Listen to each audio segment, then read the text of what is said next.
قوة إلا بالله العلي العظيم حسبنا الله ونعم الوكيل نعم المولى ونعم النصير أعوذ بالله السميع العليم من الشيطان اللعين الرجيم بسم الله الرحمن الرحيم الحمد لله الذي لم يتخذ ولدا ولم يكن له شريك في الملك ولم يكن له ولي من الذل وكبره تكبيرا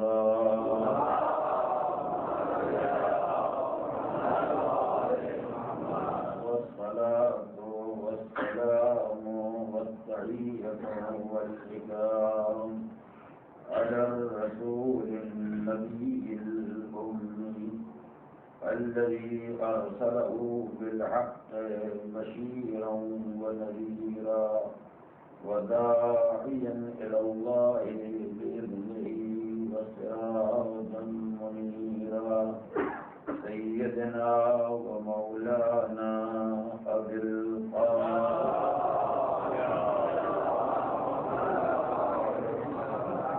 وعلى أهل بيته الطيبين الطاهرين الغر الميامين المعصومين الذين أذهب الله عنهم الرجس وطهرهم تطهيرا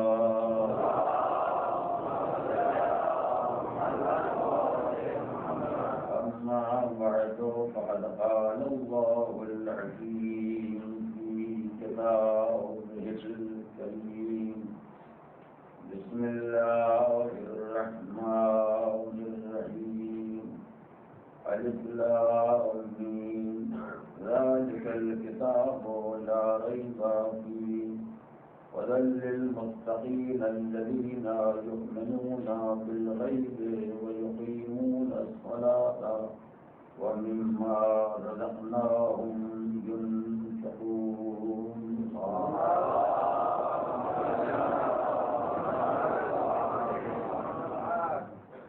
الف لام میم یہ وہ کتاب ہے جس میں کسی شک اور شبہ کی گنجائش نہیں. یہ کتاب ہدایت ہے ان صاحبان تقویٰ کے لیے جو غیب پر ایمان رکھتے ہیں، نماز قائم کرتے ہیں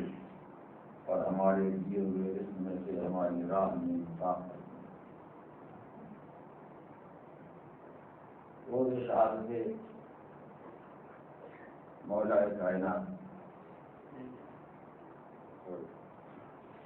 بیان کا تعلق صرف ذکر شہادت مولا کائنات سے ہوگا، لیکن ایک مسئلہ جو ہماری اور آپ کے توجہ کے لیے ضروری ہے وہ یہ ہے کہ بسا اوقات ایسا ہوتا ہے کہ آل محمد کے کردار کے بے شمار پہلو ذکر مسائل کے دوران محل بحث میں آتے ہیں، مگر انسان شدت جذبات کی بنا پر ان پہلوؤں کی طرف متوجہ نہیں ہو پاتا. میں یہ چاہتا ہوں کہ آپ کے سامنے صرف چند باتیں گزارش کروں جن کا تعلق تمام تر مولا کائنات کے مسائل اور واقعات شہادت سے، مگر دیکھنا یہ چاہتے ہیں کہ جس طرح آل محمد کی ہر فضیلت میں کوئی نہ کوئی مصیبت کا پہلو پایا جاتا ہے، اسی طرح ان کی ہر مصیبت میں کوئی نہ کوئی فضیلت کا پہلو پایا جاتا ہے. تمام باتوں کے عرض کرنے کا موقع نہیں ہے، لیکن موضوع نہایت ہی تفصیلی ہے، صرف 2-3 مواقع کی طرف اشارہ کر کے اور بیان کو تمام کر دینا ہے۔ ایک مشہور و معروف تحقیق ہے محدث دہلوی، جنہوں نے امام حسن اور امام حسین کی شہادت کے اسباب اور اسرار پر روشنی ڈالی ہے، اور یہ تلاش کرنا چاہا ہے کہ ان دونوں شہادتوں کا سر اور اس کا راز کیا ہے۔ اس سر و شہادتین کی تلاش میں انہوں نے بہت سی باتیں ارشاد فرمائی ہیں جن کے دہرانے کا یہ موقع نہیں ہے۔ صرف ایک بات جو میرے موضوع سے متعلق ہے، وہ فرماتے ہیں کہ پروردگار عالم نے اپنے حبیب کو دنیا کا ہر کمال دیا، کوئی صفت، کوئی فضیلت اور کوئی کمال ایسا نہیں ہے جو مالک کائنات نے اپنے حبیب کو عنایت نہ کیا۔ لیکن یہ عجیب و غریب بات ہے کہ جس فضیلت کے بارے میں اس سرکار نے اعلان کیا کہ اس سے بالا تر کوئی فضیلت نہیں ہے، اللہ نے اپنے حبیب کو اسی فضیلت سے محروم رکھا۔ سرور کائنات نے جب مسلمانوں کو میدان جہاد میں قدم جمانے کی دعوت دی تو راہ خدا میں جہاد کرنے اور راہ خدا میں قربان ہو جانے کے فضائل کا ذکر کرتے ہوئے مسلمانوں کو یہ نقطہ سمجھایا کہ فوق کل بر بر حتی یقتل فی سبیل اللہ فلیس فوقہ بر، ہر نیکی سے بالا تر کوئی نیکی ہے۔ دنیا میں جتنی نیکیاں پائی جاتی ہیں ہر نیکی سے بالا تر کوئی نہ کوئی نیکی ضرور ہے، لیکن اگر انسان راہ خدا میں شہید ہو جائے تو شہادت سے بالا تر کوئی نیکی نہیں ہے۔ وہ فرماتے ہیں کہ یہ ایسی غریب بات ہے کہ خود سرکار جو عالم یہ ارشاد فرمائیں کہ شہادت سے بالا تر دنیا میں کوئی فضیلت نہیں، اور پروردگار اپنے پیغمبر کو ساری فضیلتوں سے نواز دے، فقط ایک شرف شہادت سے محروم رہتا ہے۔ کیسے ہو سکتا ہے؟ سارے فضائل کی حیثیت ہی کیا رہ جائے گی اگر اس فضیلت سے پیغمبر محروم ہو جائے جس کو خود پیغمبر نے تمام فضائل سے بالا تر فضیلت کرا دیا۔ اس کے بعد اسی مسئلے کا جواب دیتے ہیں اہل سنت کے بہت ہی پائے کے عالم ہیں، محقق ہیں، لہٰذا انہوں نے اس مسئلے کو اٹھایا جس کی طرف شاید کوئی دوسرا آدمی متوجہ بھی نہیں ہوا ہے، انہوں نے خود ہی مسئلے کو اٹھایا اور خود ہی مسئلے کا حل بھی تلاش کیا، اور واقعی ایسا نہیں ہے کہ پروردگار عالم نے اپنے حبیب کو شرف سے محروم کر دیا جو کائنات کا سب سے بڑا شرف ہے اور دنیا کی سب سے بڑی فضیلت ہے۔ مسئلہ فقط یہ تھا کہ پروردگار بھی جانتا تھا کہ شہادت کے 2 طریقے ہیں، شہادت کے 2 انداز ہیں۔ ایک انداز شہادت ہے جس کو سری اور خفیہ کہا جاتا ہے، ایک انداز شہادت ہے جس کو جہری اور علانیہ کہا جاتا ہے۔ سری شہادت، خفیہ شہادت زہر کے ذریعے ہوتی ہے، علانیہ شہادت تلوار کے ذریعے، خنجر کے ذریعے میدان میں ہوتی ہے۔ پروردگار ہی چاہتا تھا کہ اپنے پیغمبر کو جو شرف دے وہ مکمل شرف ہو، نہ تمام نہ ہو۔ اور ظاہر ہے ایک آدمی 2 مرتبہ شہید نہیں ہو سکتا، ایک مرتبہ پروردگار اپنے حبیب کو خفیہ شہادت دے دے، دوبارہ پھر زندہ کرے، کچھ دنوں کے بعد علانیہ شہادت دے دے، ایک دن پیغمبر زہر سے شہید ہو جائے، اگلے دن پیغمبر تلوار سے شہید ہو جائے، کیونکہ یہ مسئلہ ممکن نہیں تھا۔ لہذا پروردگار عالم نے اپنے حبیب کو براہ راست شرف شہادت نہیں دیا، اس لیے خدا یہ جانتا ہے کہ نامکمل شرف دینے سے شرف نہ دینا ہی بہتر ہے۔ کم سے کم یہی کہا جائے گا کہ پیغمبر کی زندگی میں شہادت نہیں ہے، یہ تو کوئی کہنے والا نہیں پیدا ہوگا۔ ایک نبی کے پاس کمال ایسا بھی ہے جو ناقص ہے، ایک فضیلت ایسی بھی ہے جو ناتمام ہے، لہذا کیونکہ ایسی شہادت اور ایسے شرف کا دینا بظاہر ممکن نہیں تھا، لہذا پروردگار عالم نے اپنے حبیب کو شرف شہادت نہیں دیا۔ مگر اس کے بعد خود یہ سوال پیدا ہوتا ہے کہ بہرحال وجہ یہ رہی ہو یا وہ رہی ہو، لیکن آدمی فضیلت لے جانا کچھ نہ ملنے سے وہ بہرحال بہتر۔ اگر پروردگار کے سامنے بھی کوئی مسئلہ تھا کہ یہ ایسی شہادت یا ویسی شہادت، تو کوئی ایک شہادت تو دے دی ہوتی، کم سے کم یہی ہوتا کہ آدھی فضیلت پیغمبر کو مل گئی، پوری فضیلت کے محروم ہونے سے بہتر یہ ہے کہ انسان کو آدھی فضیلت مل جائے۔ یہ تو کوئی مسئلے کا حل نہ ہوا کہ کیونکہ مجبوری پیش آ گئی ہے، اور خدا کے سامنے کون سی مجبوری ہے کہ جس کا علاج خدا کے پاس نہیں ہے؟ وہ خود ہی کہتے ہیں یہ مسئلہ کوئی قابل اعتبار نہیں ہے، یہ بات ماننے کے لائق نہیں ہے کہ کیونکہ یہ پریشانی ہو گئی تھی لہٰذا خدا نے اپنے حبیب کو شرف شہادت سے محروم رکھا۔ وہ کون سی پریشانی ہے جو خدا کے لیے پریشانی ہو، جس کا حل خدا کے پاس نہ ہو؟ تو پروردگار کی چاہتا تھا کہ اپنے حبیب کو مکمل شہادت دے، اور ایک آدمی تو مرتبہ شہید نہیں ہو سکتا، لہٰذا پروردگار نے شرف شہادت دینے کے لیے ایک نیا انتظام کیا۔ اور جو کریں گے کہ بنیادی باتیں وہ جب برابر سنتے رہتے ہیں، وہ تو خالی کوئی چھوٹا گزارش کرنا چاہتا ہوں جس کا تعلق مولانا کائنات سے ہے، یہ بات ان بچوں کے لیے عرض کر رہا ہوں جن کے ذہن میں شاید یہ بات نہ ہو۔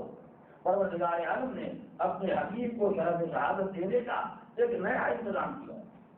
اور وہ یہ ہے کہ پروردگار عالم نے نبی کی بیٹی کو دو بیٹے دیے۔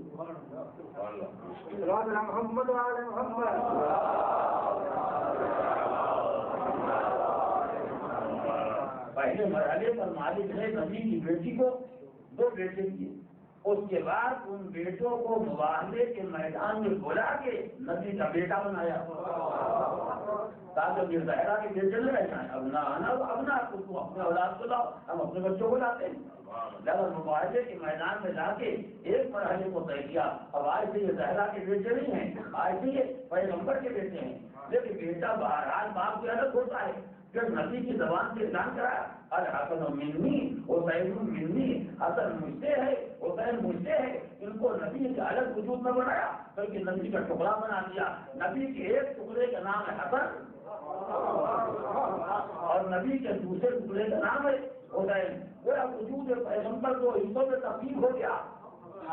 توجہ کریں، اسی لیے روایات میں ہے کہ جب پیغمبر کا وقت آخر آیا تو شہزادی کائنات دونوں بچوں کی انگلی پکڑ کے بابا کے پاس آئی۔ کیا میرے بچوں کی روایت نہ سنی ہو؟ کچھ لوگوں کو معلوم ہے، شہزادی کائنات اپنے شہزادوں کی انگلی پکڑ کے بابا کے پاس آئی اور آگے کہا بابا جان آپ تو دنیا سے جا رہے ہیں اور یہ بچے آپ کے بعد رہنے والے ہیں، میں چاہتی ہوں کہ آپ دنیا سے جائیں تو انہیں اپنی وراثت دے دینا۔ اس وراثت سے مراد کوئی باپ اور دادی نہیں ہے، میں چاہتی ہوں آپ دنیا سے جائیں تو انہیں اپنا وارث بنا کے انہیں اپنی وراثت دے تو جائیں۔ یہ شہزادی نے باپ سے مطالبہ کیا، پیغمبر نے کہا ہاں بیٹی میں تو خود یہ چاہتا تھا کہ میں اپنی وراثت کا اعلان کر کے جاؤں۔ اب پیغمبر نے وراثت کا اعلان کیا، ایک مرتبہ ملک حسن کو دیکھا، امل حسن ولہو عیبتی و سودتی، حسن کو میں نے اپنی عیبت اور اپنی سرداری سیادت کا وارث بنایا۔ وامل حسین ولہو جودی، حسین اس کے واسطے میری ثقافت ہے، وہ جڑا تھی اور میری جڑا تھی۔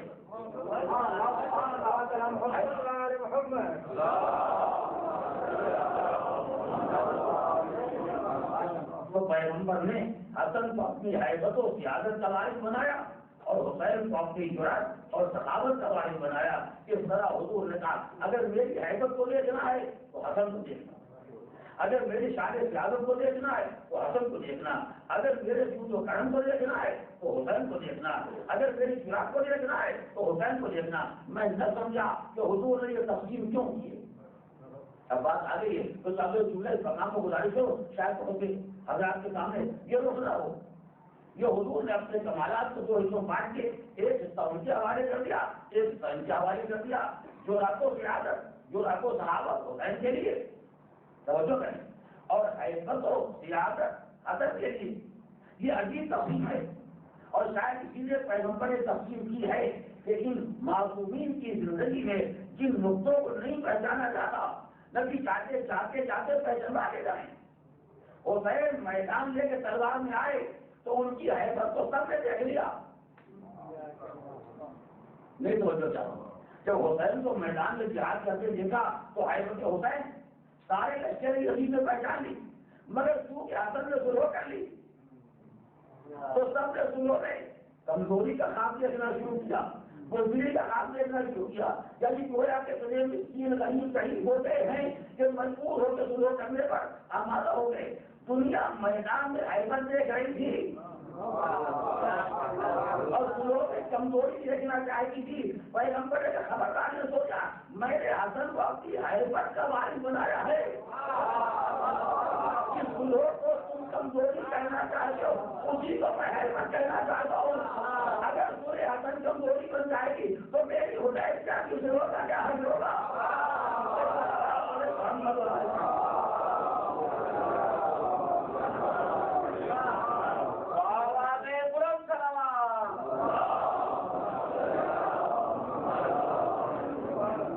لہٰذا حضور نے کہا کہ امام حسین کی زندگی میں امام حسن کی حیات میں یہ پہلو لوگوں پر واضح ہو جائے، جس کو کمزوری اور ذوق بزدلی کہا جاتا ہے، وہ بزدلی کمزوری نہیں ہے، اسی کا نام ہے حیبت۔ اور جب منزل سخاوت آئی تو ساری دنیا نے امام حسن کا دسترخوان سنا ہے، اور جو ہے ساری دنیا کو امام حسن کا دسترخوان معلوم ہے، یعنی دنیا امام حسن کو سخاوت سے پہچان رہی ہے۔ توجہ کریں تو ممکن تھا یہ خیال پیدا ہوگا کہ شجاعت جو ہوتا ہے سخاوت کے حسن، پیغمبر نے کہا جو ہوتا ہے تو اپنی سخاوت کا وارث بنایا تاکہ دنیا کو متوجہ کر دے کہ ان شہزادوں کے دل کمالات کی طرف تمہاری نگاہیں نہیں ہے، میں ادھر بولنا چاہتا ہوں، ورنہ میرا ہر کمال اس میں ہی پایا جاتا، اس میں ہی پایا جاتا۔ اعلان ریاست ان چھپے ہوئے پہلوؤں کو نمایاں کرنا ہے جن کی طرف انسانی نگاہیں متوجہ نہیں ہوتی۔ تو سرکار کے لیے اللہ نے حسنین کو بیٹا بنایا، حضور نے انہیں اپنا ٹکڑا بنایا، اپنے کردار کو دو حصوں میں تقسیم کیا کہ سارے کام پروردگار عالم کی طرف سے نبی نے اپنی زندگی میں مکمل کر دیے۔ توجہ کریں، جو اللہ نے یہ سارے کام مکمل کر دیے، اب پروردگار نے کہا کہ پیغمبر کو شرف شہادت دیا جائے۔ توجہ کریں، تو انہیں بیٹا بنایا، بیٹا بنا کے دل بنایا، جو بنا کے آدھی زندگی کا وارث بنایا۔ اب پروردگار نے دیکھا اب میرے حبیب کو شرف شہادت بآسانی دیا جا سکتا ہے۔ دیکھیے نبی کی زندگی کے دو ٹکڑے ہیں، ایک کا نام ہے حسن، ایک کا نام ہے حسین۔ اب پروردگار عالم سے دونوں کے بعد شہادت کر دی مقدر، مگر کیفیت شہادت سے فرق پیدا ہو گیا۔ حسن کی شہادت کا اندازہ نہ کریں، حسین کی شہادت کا اندازہ نہ کریں۔ انہیں زہر سے شہید کیا گیا، انہیں تلوار سے شہید کیا گیا، اس کا نام ہے سری شہادت، اس کا نام ہے شہری شہادت۔ اب اس کو حسن حسین کی شہادت نہ کہو، یہ دونوں اجزائے پیغمبر ہیں۔ گویا خدا نبی کو کمال شہادت دینے کے لیے حسنین کو ذریعہ بنا رہا تھا تاکہ ان کے ذریعے شرف پیغمبر کو مکمل کر دیا جائے۔ ابھی تو یہ شاہ عبدالحق کہہ سکتے تھے، ہم تو نہیں کہہ سکتے۔ ہم تو ہمیشہ یہی کہتے رہے کہ اللہ نے ہدایت کو جب کوئی سماج دینا چاہا تو نبی کو ذریعہ بنایا۔ ہماری زبان سے تو کوئی اتنا بھی برداشت نہیں کرتا، یہ آدمی کی بات مان لیتے ہیں کہ جب انہیں کمال دینا چاہتا ہے تو انہیں ذریعہ بناتا ہے، جب انہیں کمال دینا چاہتا ہے تو انہیں ذریعہ بناتا ہے۔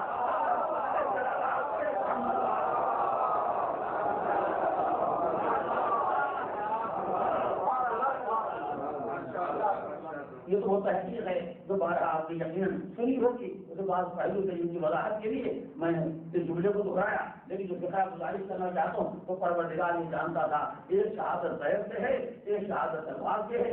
دونوں شہادتیں جمع نہیں ہو سکتی ہیں، لہٰذا خدا نے ذریعہ بنا دیا۔ زہر کی شہادت دینے کے بعد سے حسن کو ذریعہ بنایا، تلوار کی شہادت کا شرف دینے کے لیے حسین کو ذریعہ بنایا۔ اب یہاں پر آنے کے بعد میں بہت سے تیزی سے جملہ کہنا چاہتا ہوں، ہم نے آپ کی تحقیق کو تو مان لیا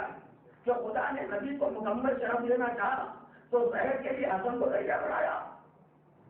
اور تلوار کے لیے حسین کی شہادت کو ذریعہ بنایا، مگر اتنی بات آپ اور بھی مان چاہیے کہ نبی کو جب مکمل شرف شہادت دینا تھا تو اللہ نے دوسرے کو ذریعہ بنایا، لیکن نہ جانے علی کو جس کی خدا کو یہ شرف دینا تھا پروردگار نے کہا دونوں شرف دیے جائیں گے مگر کسی کو ذریعہ نہ بنایا جائے گا۔ دربار کو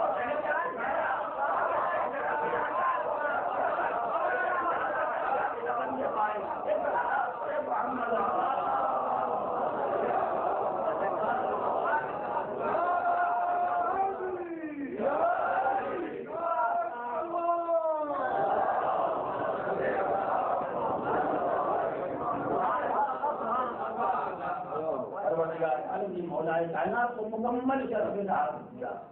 ظاہر ہے یہ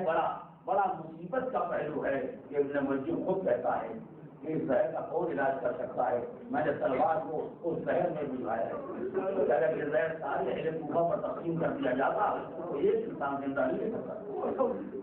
لیکن بہرحال یہی بات جو انتہائی مصیبت کی بات ہے, اسی انتہائی مصیبت کے مرحلے سے مولا کائنات کی فضیلت کا وہ شرف پایا جاتا ہے جس کا دنیا میں کوئی جواب نہیں ہے. حق یہ ہے کہ بقول محدث دہلی حیات پیغمبر کا جواب نہیں ہے تو حیات امت کا جواب کرنا ہوگا. یہ ایک مولا کائنات کی فضیلت اور ان کا شرف ہے جو شہادت کے ذیل میں یہ نظر آتا ہے. تو اور گزارش کر کے بات کو تمام کر دینا چاہتا ہوں. دوسرا مسئلہ مولا کائنات کی شہادت کے بارے میں تو برابر آپ نے سنا ہے جب سر اقدس پر مسجد کوفہ میں آیت سجدہ میں تلوار لگی, مولا کا سر مبارک زخمی ہو گیا. تمام روایتیں حقیقت کو نقل کرتی ہیں. مولا نے سر اٹھایا اور مصلی پر بیٹھ گئے. خاک مسجد کو اٹھا کے زخم سر پر رکھنا شروع. بسم اللہ وباللہ وفی سبیل اللہ وعلی ملت رسول اللہ. یہ بات کو ہے, اس کو میں نے خود بھی گزشتہ مجالس میں آپ کے سامنے عرض کیا ہے اور ابھی پھر عرض کروں گا. مسائل کے ذہن میں مگر میں چاہتا ہوں اس میں کہ آپ مولا کے کمال کا ایک رخ کر جائیں. سارے مبارک زخمی اور زخم کیسا برابر آپ سنتے رہتے ہیں اور جانتے ہیں. اور مولا نے آپ کے مسجد کو اٹھا کے زخم سر پر ڈالنا شروع کیا. آج دنیا سے کسی پڑھے لکھے سے پوچھیں تو اگر کسی انسان کے جسم میں ادنا زخم لگ جائے تو پہلی احتیاط کی ہوتی ہے کہ زخم میں مٹی نہ لگے. جو ہمارے پہلی احتیاط کی جاتی ہے کہ زخم میں خاک اور مٹی نہ لگنے پائے ورنہ زہر کے پھیل جانے کا, زہر کے پیدا ہو جانے کا خطرہ پایا جاتا ہے. ساری دنیا کے طبیب, ساری دنیا کے میڈیکل سائنس جاننے والے, ساری دنیا کے چھوٹے بڑے حکیم وہ سب اس نقطے کو جانتے ہیں. مولا آپ سے بہتر ان مسائل کو جاننے والا کون ہے؟ اگر دنیا کے لوگ تو آپ کی حقیقت کو خود پہچانتے ہیں تو آپ سے زیادہ کون پہچانے گا؟ پروردگار نے آپ کو ابوتراب بنایا ہے. آقا زخم سر پر خاک میں ڈالیے, مولا زخم سر پر خاک میں ڈالیے. ایسا نہ ہو کہ زہر کا اثر اور پھیل جائے, ایسا نہ ہو کہ زہر کا اثر مریض پیدا ہو جائے. مولا نے کہا تم نے نہیں پہچانا تو آپ کی حقیقت کو میں پہچانتا ہوں, تم نہیں پہچانتے. میں خاک مسجد کو سر پہ اسی لیے ڈالنا ہوں تاکہ تم پر یہ بات واضح کر دوں کہ دنیا کی ہر خاک, توجہ کریں, دنیا کی ہر خاک زخم کے لیے تو سامنے ہو سکتی ہے لیکن اس خاک پر کسی معصوم کا خون بہ جائے, کیا کہنا, جس خاک پر کسی معصوم کا خون بہ جائے وہ خاک زخم کو بڑھاتی نہیں ہے بلکہ وہ علاج کا انتظام کرتی ہے. اب آج معلوم ہوا کہ مولا نے کربلا کو سمجھانے کے انتظام کو بھیج دیا. ابھی یہ دنیا سے چلتے چلتے یہ چاہا تو میں دنیا سے باہر میں جاؤں گا پر یہ دنیا کو کاٹے یہ گاٹا کو سمجھا دو. جس بات پر ایک خون بہ جائے اس سے کارے سے پانی آ جا سکتا ہے, جس بات پر بات پر خون بہ جائے اگر خدا اسے کاٹے سے بنا دے تو حیرت کی بات.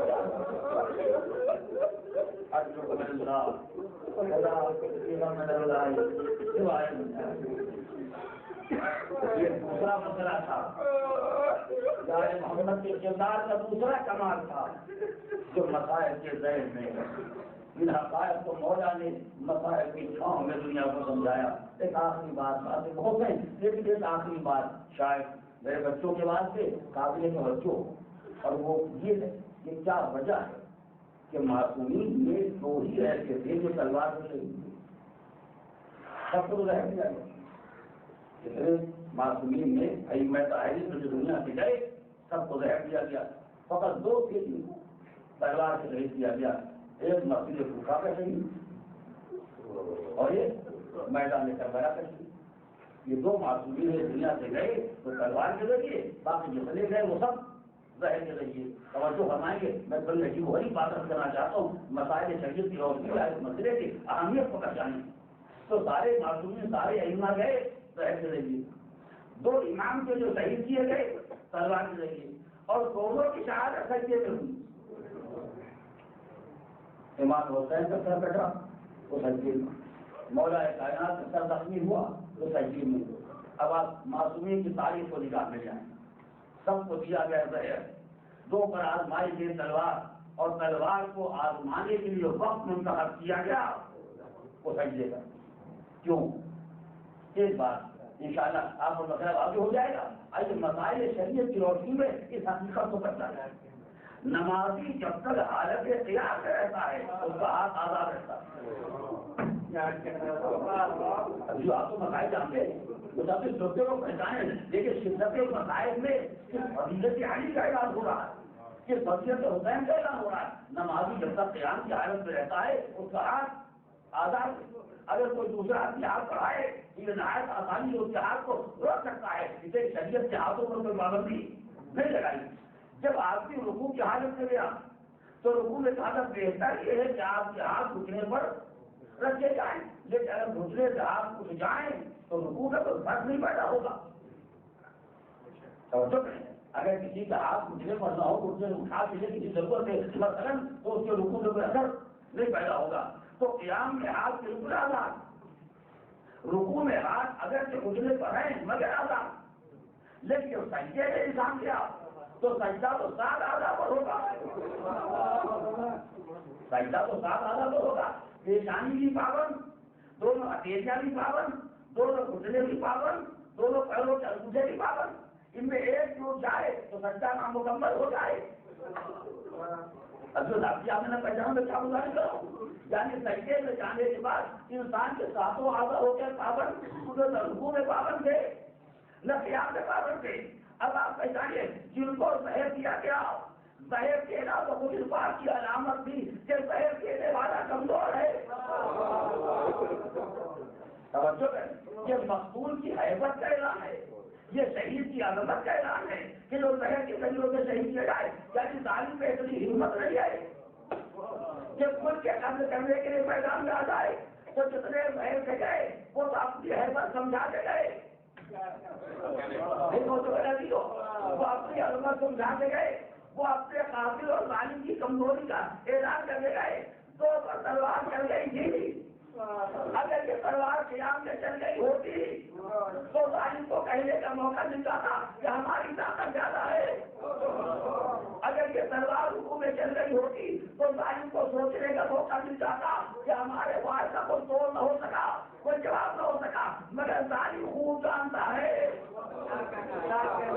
کہ جب تک آل محمد کے ہاتھ آزاد ہے ان پر کوئی تلوار نہیں کر سکتی۔ زیادہ سجدے کا انتخاب کیا گیا، یہ کمزوری کا اعلان نہیں ہے، یہ طاقت کا اعلان ہے۔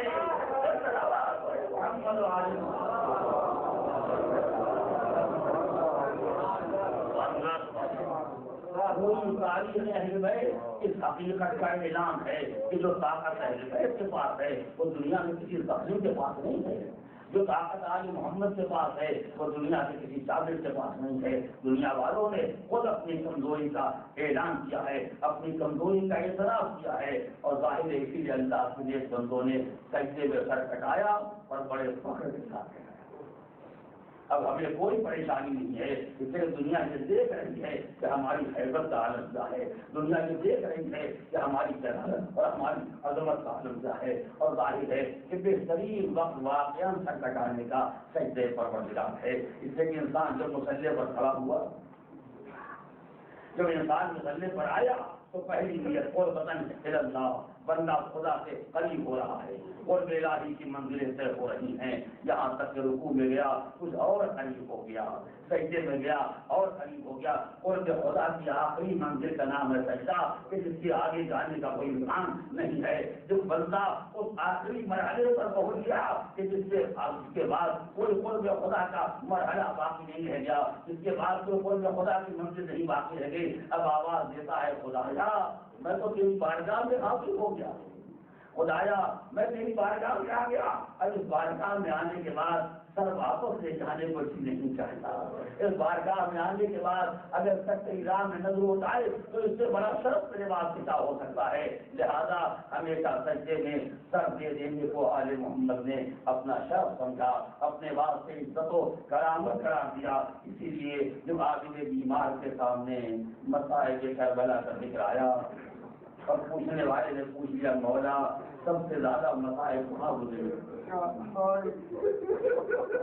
تو بیمار امام نے کربلا کا نام نہ لیا بلکہ شام کا نام، مولا کربلا میں کھڑا کھڑا تو اتر گیا، اس کا آپ نے ذکر کیا، شام کو آپ نے یاد فرمایا، کربلا اور شام میں فرق قائم ہوتا ہے، ہونے والوں آپ متوجہ ہو گئے، کربلا اور شام میں ایک فرق پایا جاتا ہے، کربلا ہے شہادت کا میدان، اللہ نے شہادت کو ہماری عزت کرا دیا ہے، تو ہم جب کربلا سے سر کٹا رہے تھے وہ عزت کے مرحلے کو سر کر رہے تھے، مگر جب شام میں میں آیا تو میں تو دلیل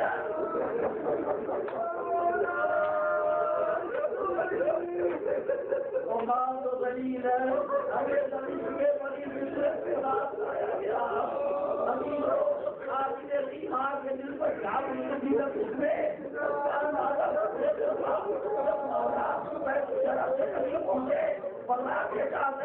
والوں سے اسے میں جب گھر پہ جاؤں گا اور میری بیٹیاں یہ منظر دیکھے گی تو ان کے رونے کی آواز بلند ہو جائے گی، میں نہیں چاہتا جتنا میں رونے سالوں میں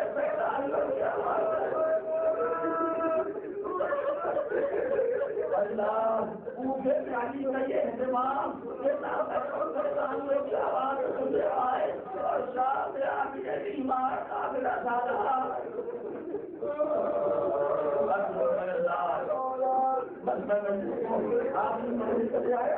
تو 4 منٹ اور انشاءاللہ بہت مصاب ہوں گے، یہ باہر یہ تاریخ آئی، یہ تاریخ پورے میں آئی تو کائنات کا امیر دنیا میں رہ گیا، آخری حجام تھا، رات میں میں نے اشارہ کیا، آخری مرحلے پر جب جنرال کو بلایا گیا اور جنرال آگے مولا کے سمجھے تک کی گہرائی کو خاموش بیٹھا ہوا ہے، جب آواز آئی جنرال کیوں نہیں کہتا کہ میرے بابا کو شفا ہو جائے گی، تو جنرال نے کوئی جواب نہ دیا کہ چھوٹا ملک کے مولا کے چہرے کو دیکھا، کہا کا موقع مناسب ہے، اب آپ وصیت فرمائیں۔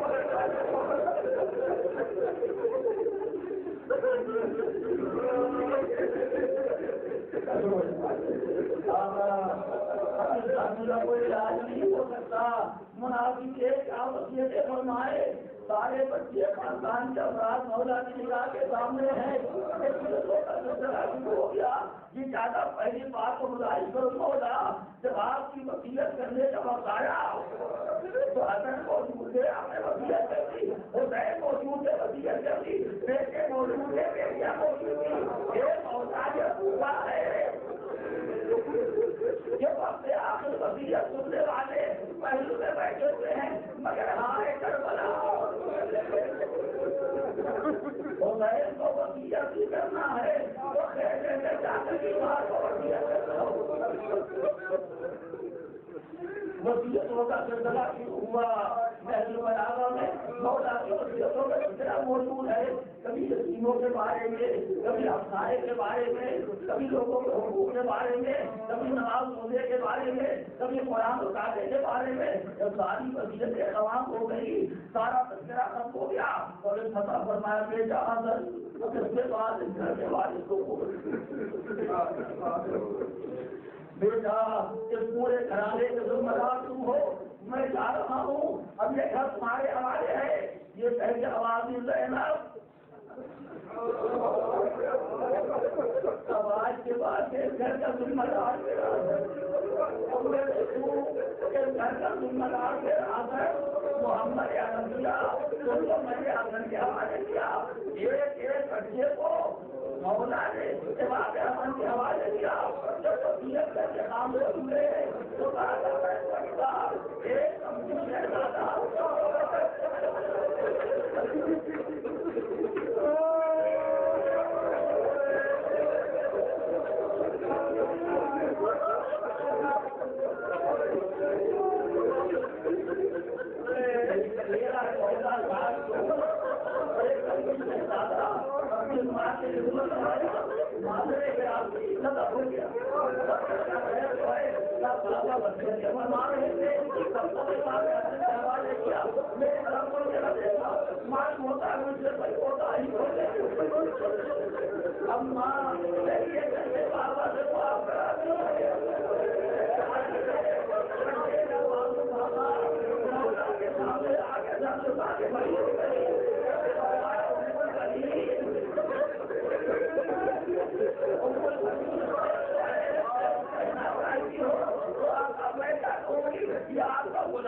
تمام ہو رہی ہے یار تو غلام کو کہنا چاہتا ہے فرمائے کیا کہنا چاہتا ہے آقا سب کو امام اعظم کے حوالے کا سب سے بچے بچے یاد نہیں بچے کا دل پوچھ لیا میرے پاس آیا اماں چلیے بابا سے لگا معاف کرا دیجیے اگر بچے ہو گیا ہو تو معاف فرما دیجیے والی کے بتائی ہو گیا خدا کے آواز لگایا